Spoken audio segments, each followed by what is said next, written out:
So this is the end of our 30-foot long wheelchair ramp here. We got it all framed out, finished framing it today.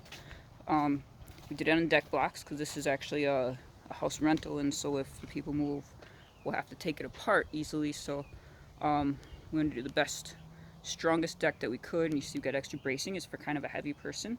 But we also want it to be easily removable with minimal damage to the property.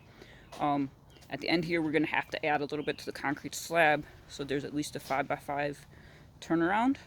So we would have to dig anyway. So at the end, if you've ever built a wheelchair ramp, you know that at the end when it slopes, you gotta make some decisions on how you're going to end it.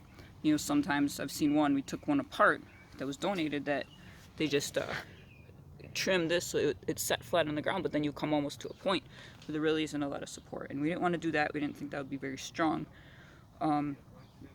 So we actually we had to dig along and bury each of these studs here. And we actually had to notch them because there's that concrete walkway right there. And the grade is different, so we had to notch each one of them differently. But we thought it was worth it for the added strength that it would provide rather than just doing a tapered cut down to a point a point right there. And that way we can have a solid end beam there, and with posts firmly attached. In order to do that, we had to bury deck blocks.